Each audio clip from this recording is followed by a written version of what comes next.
गांव के लोग रात में मुंह पर उंगली रखकर घूमते थे और कोई भी कुछ बोलता नहीं था। एक लड़का रोड पर अपने दादा के साथ जा रहा है। दादा, कल मुझे मेला लेकर चलोगे? दादा, आप कुछ बोल क्यों नहीं रहे? चुड़ैल का साया आता है। दादा लड़के का मुंह हाथ से बंद कर देते हैं। चुड़ैल भयानक आवाज में हंसती है। ये किसकी आवाज थी? दादा लड़के को लेकर झाड़ी में छुप जाते हैं। चुड़ैल कुछ देर रुककर चली जाती है।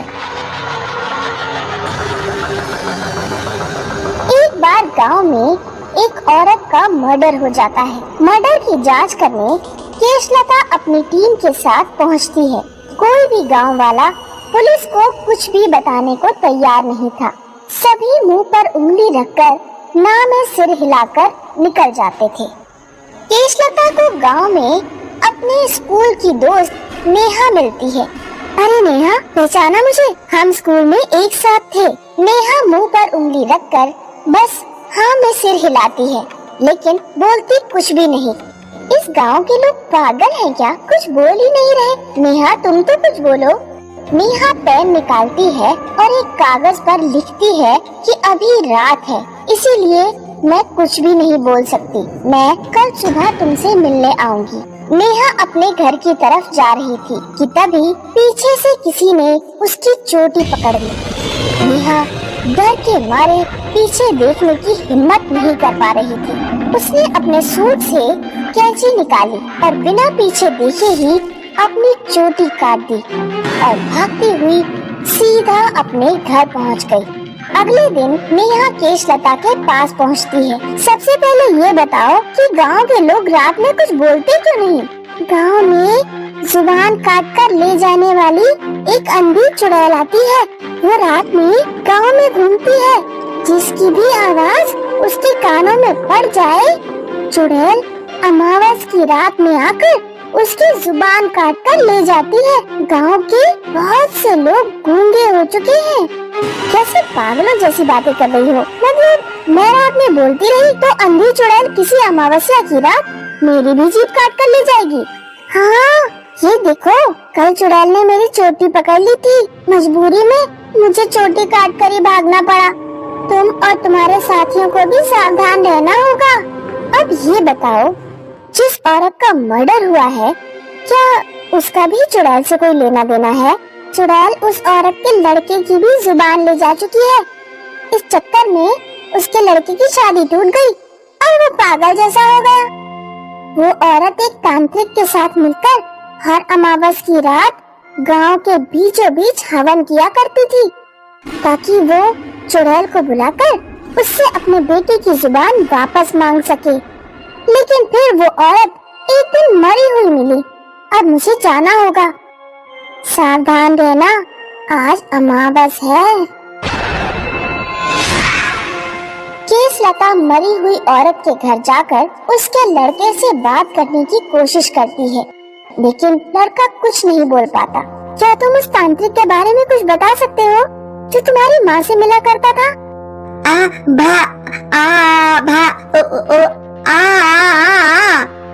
रात हो जाने पर केशलता उस जगह पर जांच करने पहुंचती है जहां औरत तांत्रिक के साथ मिलकर हवन किया करती थी। तभी अचानक केशलता को महसूस हुआ कि जुबान निकालने वाली चुड़ैल उसके पीछे खड़ी है। केशलता तुरंत रिवॉल्वर निकालकर पीछे पलटती है, लेकिन पीछे कोई नहीं था। तभी चुड़ैल के हाथ केशलता की गर्दन पकड़ लेते हैं। अपनी गर्दन को छुड़ाने के प्रयास में केशलता की रिवॉल्वर छूट जाती है। चुड़ैल केशलता की जीभ काट कर ले जाती है। अमावस्या की रात थी, इसीलिए पूरा गांव सुनसान पड़ा हुआ था। केशलता को मदद के लिए कोई नहीं दिख रहा था। वो दौड़ती हुई नेहा के घर पहुंची। हे भगवान, जिसका डर था वही हुआ। केशलता तुरंत पेन से कागज पर लिखकर नेहा से कहती है कि वो उस तांत्रिक बाबा को ढूंढने में उसकी मदद करे। अगले दिन नेहा गांव के हर घर में जाकर तांत्रिक के बारे में पता करती है। एक बूढ़ा आदमी उसे बताता है कि वो तांत्रिक शमशान घाट में रहता है। नेहा और केसलता शमशान घाट पहुंचते हैं। शमशान घाट पहुंचते पहुंचते उन्हें रात हो चुकी थी। घनी अंधेरी रात में सुनसान सड़क, जिसके दोनों ओर घना जंगल है। पर केसलता और नेहा शमशान घाट की तरफ बढ़ रहे थे। अंधी चुड़ैल उनके कदमों की आवाज सुनकर सड़क पर आ जाती है। नेहा अपने मुंह पर उंगली रखकर केसलता को इशारा करती है कि हमें बिल्कुल भी आवाज नहीं करनी है।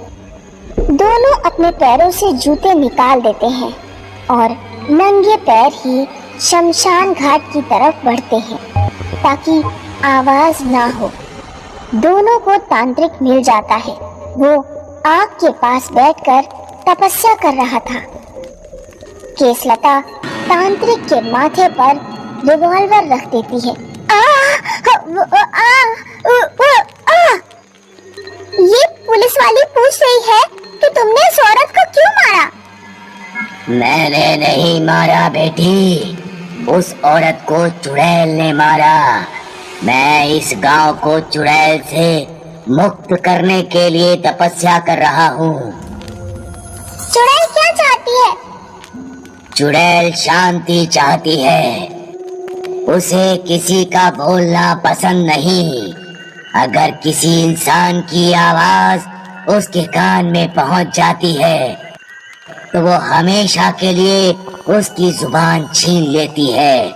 अब तुम दोनों यहाँ से जाओ या कहीं जाकर छुप जाओ। मैं अपनी शक्तियों से उस चुड़ैल से लड़कर उस चुड़ैल को गांव से हमेशा के लिए भगा दूंगा। नेहा और केसलता एक पेड़ के पीछे छिप जाते हैं। थोड़ी देर बाद चुड़ैल आती है। नेहा और केसलता देखते हैं कि तांत्रिक गुस्से में चुड़ैल से कुछ कह रहा है, लेकिन दूरी ज्यादा होने के कारण वे दोनों कुछ सुन नहीं पा रही थी। वे दोनों पास जाकर तांत्रिक और चुड़ैल की बातें सुनने की कोशिश करती हैं। तू इस गांव से चली जा। नहीं, मैं नहीं जाऊंगी। मैं पूरी दुनिया को गूंगा बनाऊंगी। मुझे शांति चाहिए। मैं अपने गले में पड़ा ताबीज नष्ट कर दूंगा। तू ऐसा नहीं कर सकता, क्योंकि यदि ताबीज नष्ट हुआ तो मेरे साथ तू भी मर जाएगा। तांत्रिक अपने गले से ताबीज निकालता है और आग में डाल देता है। नहीं! आग में विस्फोट होता है। चुड़ैल मर जाती है और तांत्रिक मरणासन अवस्था में पहुंच जाता है। चुड़ैल के मरते ही केसलता की आवाज वापस आ जाती है। केसलता और नेहा दौड़ते हुए तांत्रिक के पास पहुंचते हैं। ये आपने क्या किया बाबा? चुड़ैल को मारने के लिए अपनी जान खतरे में डाल दी। अच्छे काम में अपनी जान भी जाए तो हर्ज नहीं। वैसे भी मैं बूढ़ा हो चुका था। मुझे खुशी है कि मैं गांव वालों को चुड़ैल से मुक्त करा के मर रहा हूँ। ऐसा कहकर तांत्रिक मर जाता है। नेहा और केसलता चुड़ैल के मरने की खुशखबरी जाकर गांव वालों को देते हैं। उस दिन के बाद गांव वाले रात में भी बातचीत करना शुरू कर देते हैं। गांव के लोग चंदा इकट्ठा करके चुड़ैल को मारने वाले बाबा की मूर्ति गांव में स्थापित करते हैं।